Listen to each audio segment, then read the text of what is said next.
Hello everybody, welcome to this vlog. My name is Satya.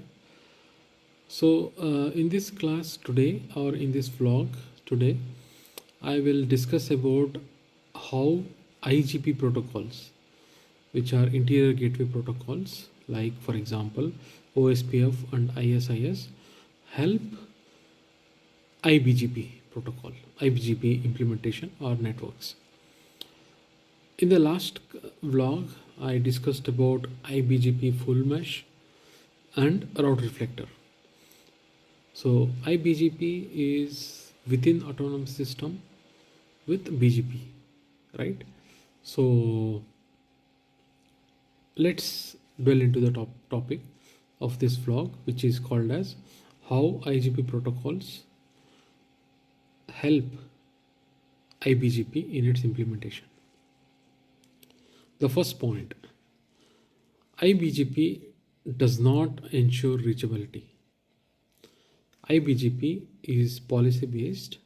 As I told, BGP is a policy based protocol, so there are a lot of traffic rules. So iBGP ensures that the prefixes or the next stop, for each prefix, the next stop that is given is a low cost route, that is economical route. But it does not tell how to reach that next stop. So that next stop reachability is accomplished by using shortest path first protocols like OSPF and ISIS. Then this is the first point, that iBGP does not ensure reachability of the next stop. So iBGP protocols, IGP protocols like OSPF and ISIS ensure that reachability. Then loop free internal forwarding. What is this loop free internal forwarding? OSPF and ISIS ensure that routes that is advertised to the next stop are loop free. So IS open shortest path first and IS intermediate system ensures that there is a loop free forwarding. iBGP itself does not have this loop free forwarding technology. It only ensures that traffic rules are applied to get a economical route to the next stop in the form of next stop. Fast failure detection and convergence. So IGP protocols like OSPF and ISIS are designed in such a way that there is fast failure detection. If there is a route to the next stop failing, then iBGP does not do anything. It is the helping protocols like IGP, OSPF and ISIS which will ensure a rerouting of the packet immediately on a next better route, right? So the fast failure detection and convergence is achieved by using IGP protocols like OSPF and ISIS. Lowest IGP cost affects BGP path choice. That means to say that whichever route that IGP protocols are exchanging, whichever routes that are being exchanged using the IGP protocols, they give you the low cost route. So you establish a basement which is reachability to the next stop using IGP protocols. On top of that, iBGP operates. So whatever metrics that is defined for a route to reach the next stop are defined in the IGP. These metrics influence iBGP routing also. Route reflector operation depends on, last vlog I discussed about how route reflectors reflect the routes, right?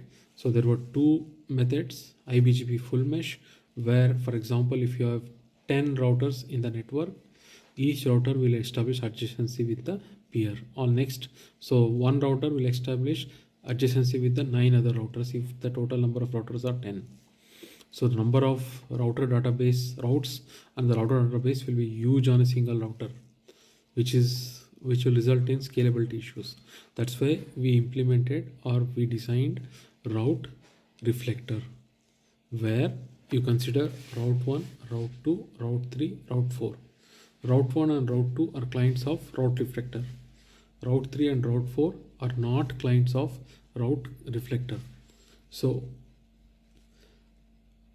router 1 sends next hop details to route reflector, but to reach the route reflector, that routing or reachability is also performed by using IGP, that is OSPF and ISIS protocols. So in general, the reachability is taken care by the IGP protocol. Then in the latest routing or forwarding technologies which use MPLS, traffic engineering, there also label there they use label switched path. There also IGP protocols and iBGP plays a crucial role. So if there is an iBGP, then the supporting protocols will be IGP protocols like OSPF and ISIS. So what exactly is the difference, right? So we knew that IGP programs data plane and iBGP operated the control plane to decide the traffic rules, to choose the best possible next stop depending upon the low cost economics. Then to the next stop, the reachability is established by using IGP protocol, OSPF and ISIS. Now, for example, if somebody wants to say that iBGP can operate alone, then you will see that there is slow convergence, next stops might not be reachable, loop free forwarding detection, that is very much part of the IGP protocols like OSPF and ISIS may not function properly in iBGP. So to summarize, friends, iBGP is a door. So you say the next to get out of the to reach a particular destination, that is the door number. To reach to that door number, the roadmap is IGP and OSIS, IGP and IGP protocols like OSPF and ISIS. Then the router itself is the car or whichever transportation method that you use. Right? So this is how I can simply say that, in a simple explanation, I can say that how IGP protocols are helping iBGP to have a proper implementation. Thank you friends for giving your time. If you like the video, do like the video, press the like button.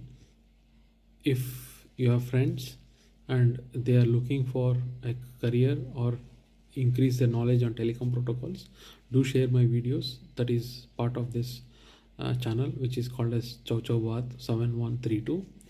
So thanks again for subscribing and watching this video. Take care. Bye.